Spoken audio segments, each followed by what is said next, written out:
Hi, I'm Cece Espute, a TEDx speaker and a distinguished Toastmaster.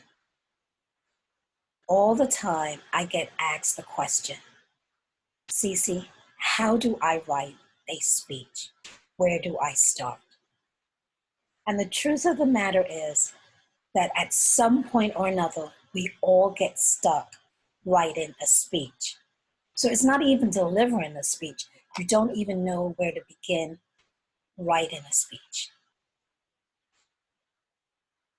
I have had many a night where I have had a blank sheet of paper and a speech to deliver the next day, and nothing was coming to me. I started wondering, could there be a formula for writing a speech?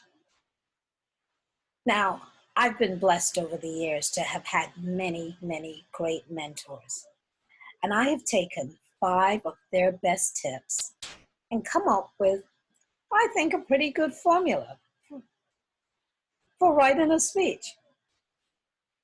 Tip number 1 comes from Ernest Hemingway, and he says, write drunk, edit sober. Yes, now before you start judging about writing drunk, I interpret that to mean get into your creative zone. So I know some people run and some people exercise, but whatever you do to get into your creative zone, yes, even if it's drinking, get there. Write drunk, edit sober. And just so you know, 700 words equals about 6 minutes of speaking time. Tip number 2 comes from distinguished Toastmaster Paul Spiewak. And he said, organize your speech as if it were a baseball diamond. Step up and deliver an amazing opening statement. Have 3 points, first base, second base, third base. Deliver those points and bring it on home with a powerful close. That's how you organize your speech. Amazing, right? Tip number 3 comes from distinguished Toastmaster Mo Haji.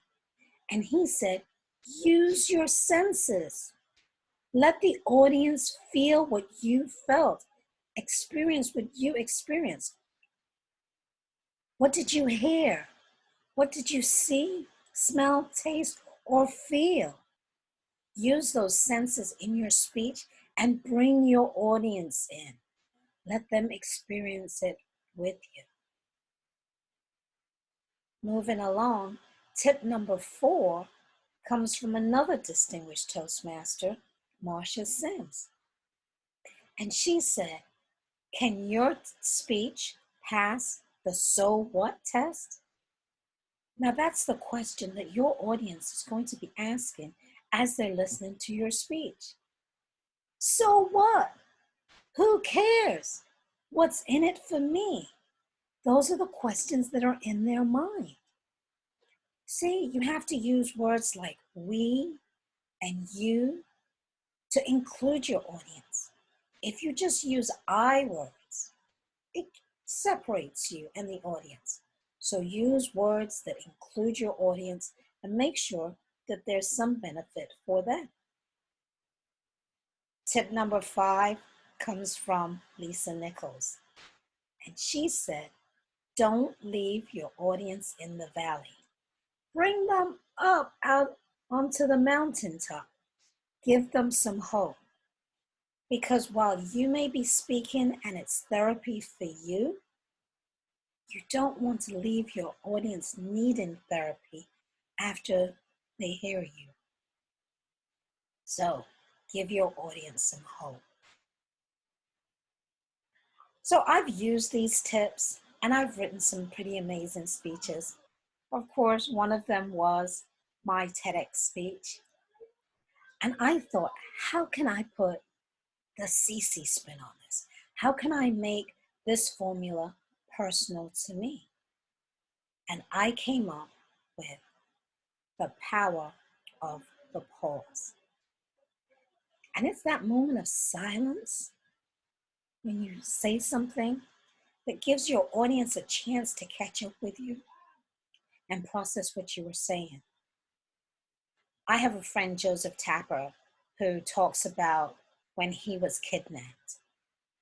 And he said that he could smell that his kidnapper had had shrimp scampi for lunch, that his kidnapper was so close to him, choking him.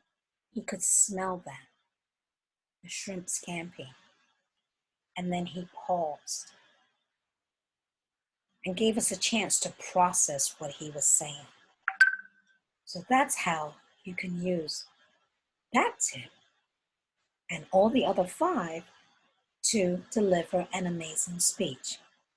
So just to recap, tip number 1, write drunk, edit sober.